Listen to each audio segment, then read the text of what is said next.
చెప్పలేదు అని చెప్పి అది చెప్పకపోతే బాగుండదు.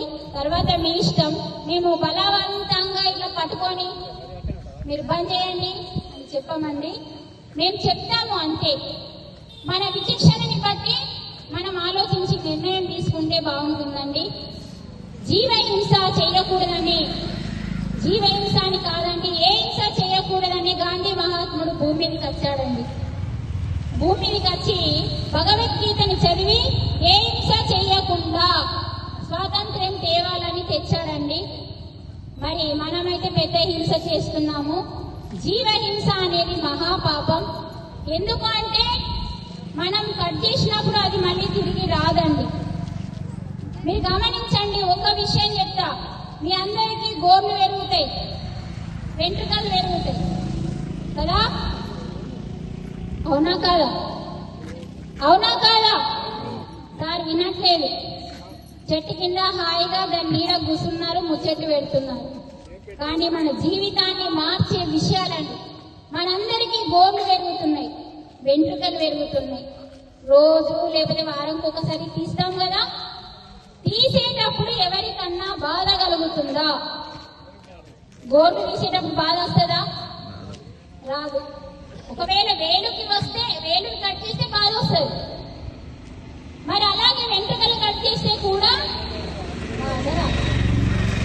ఎప్పుడైతే రెండింటికి మనకి బాధ లేదో, ఒక చెట్టు నుంచి కూరగాయలు తెంపినప్పుడు ఆ చెట్టుకి ఆ బాధ లేదు. బాగా వినండి, ఒక 2 నిమిషాలలో క్లోజ్ చేస్తాం. మనం గోర్లు కట్ చేసుకుంటే ఎలా బాధ లేదో, కూరగాయల చెట్ల నుంచి కూరగాయలు మనం తెంపుకుంటున్నప్పుడు కూడా ఆ చెట్టుకి బాధ లేదు.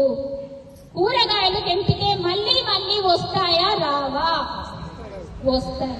మనం చెట్లను చెప్పట్లేదు, కూరగాయలను మాత్రం తెంపుకుంటున్నాం. కూరగాయలలో నీళ్లుంటాయి. కూరగాయలకి ఇంద్రియాలు లేవు.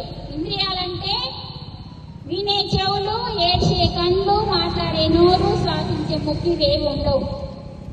అది జడంలో ఉంటుంది, కదలదు. ఇంద్రియాలు లేవు, రక్తం లేదు, ఏమీ లేవు. తెంపినా బాధ లేదు. అదే ఒక మూగ జీవిని కోస్తే రక్తం వస్తుంది.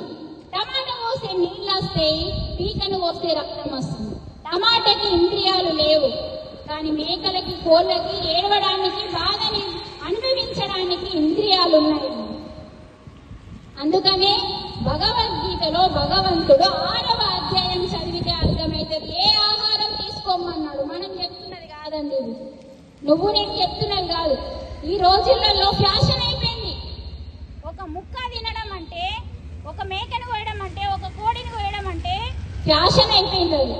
కానీ దాని బాధని అనుభవిస్తే అర్థమవుతుంది. అందుకనే ఏ జీవిని చంపి తినే హక్కు ఎందుకు లేదు అంటే, దానికి ప్రాణం పోసే శక్తి మన దగ్గర లేదు కాబట్టి. అందుకు లేదు. దాని ప్రాణం తీసే హక్కు. ఫస్ట్ మనం ప్రాణం తీసుకునే హక్కే మనకు లేనప్పుడు ఎదుటి జీవి ప్రాణం తీసే హక్కు కూడా మనకి లేదు. మనల్ని కన్న పిల్లల్ని మనం చంపచ్చా అండి? చంపచ్చా? మరి మనల్ని మనం చంపుకున్నాం అనుకోండి, ఆత్మహత్య అని ఎందుకు చెప్తున్నారు? ఆత్మహత్య మహాపాపం అని చెప్పారా లేదా? చెప్పలేరా? చెప్పలేరా? ఆత్మహత్య మహాపాపం. మన పిల్లల్ని మనం చంపినా కూడా పాపమే. మరి ఈ భూమి మీద ఉన్న ప్రతి జీవి పరమాత్మకి సొంతం, మనకు సొంతం కాదు. మనకు సొంతం అనుకొని కొనుక్క రావాలా, గుంజుక రావాలా, పండుగని చెయ్యాలా, సంపాలి. అందుకనే వీరబ్రహ్మం గారు ఎలుగెత్తి గొంతెత్తి చెప్పాడండి, ప్రాణం లేని బొమ్మకి, ప్రాణం లేని బొమ్మ తీసుకొచ్చి తయారు చేసి పంతుల్ని తోలుకొచ్చి, గమనించండి, గుడిలో ఒక విగ్రహాన్ని పెట్టేటప్పుడు పంతుల్ని అడగండి. ఒక విగ్రహాన్ని తీసుకొస్తే ఫస్ట్ అది బొమ్మ, తర్వాత అమ్మ ఎప్పుడైతే తెలుసా, ఒక అమ్మవారి విగ్రహం తెచ్చినప్పుడు అది బొమ్మ అండి. ఆ విగ్రహాన్ని గర్భమందిర్లో గర్భగుడిలో ఊకుండబెట్టినప్పుడు దాని కింద కొన్ని శక్తులు అంటే శ్రీ చక్రాలు ఎన్నో శక్తులు దాని కింద పెడతారు. విగ్రహం కింద పెట్టి ఆ విగ్రహాన్ని పెట్టి పంతులు గొప్ప గొప్ప పంతులు వచ్చి మంత్రాలతో శక్తులు దారపోస్తారు విగ్రహం లోపలికి. కావాలంటే పంతులు అడగండి. అప్పుడు అమ్మైతుంది. బొమ్మ ఏమైంది? అమ్మ. గ్రామాన్ని కాపాడే అమ్మగా మారిందండి.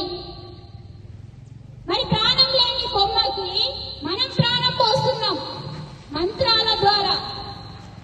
అలాంటి బొమ్మకి ప్రాణమున్న కోడిని ప్రాణమున్న మేకని ఎలా బలిస్తారు అని బ్రహ్మంగారు అడిగిండండి. ఒకవేళ మీరు అర్ధనంగా ఇస్తే పరిణామం తీవ్రంగా ఉంటుంది, అనుభవించాల్సిందే అని చెప్పి మనకి ఎంతో జ్ఞానాన్ని అందించాడు వీరబ్రహ్మంగారు. కాబట్టి దయచేసి ఒక ఆలోచన, ఒక మంచి ఆలోచన చేయండి. ఒక మంచి ఆలోచన మనిషిని మార్చేస్తుందండి. అందుకనే చావాలనుకున్న వాడు ఒక్కసారి తన పిల్లలు గుర్తొస్తే, ఒక మంచి ఆలోచన గుర్తొస్తే చావకుండా ఎలా ఆగిపోతాడో మీరు కూడా మారిపోతారండి. ఒక మంచి ఆలోచన చేయండి.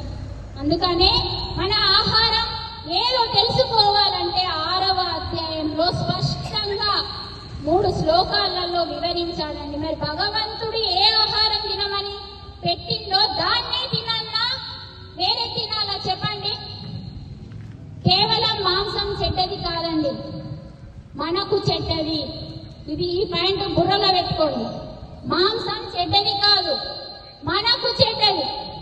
ఒక పిల్లికి మాంసం అవసరం ఎలుక రూపంలో, ఒక కుక్కకి పిల్లి రూపంలో మాంసం అవసరం, ఒక పులికి వేరే జీవుల ద్వారా మాంసం అవసరం.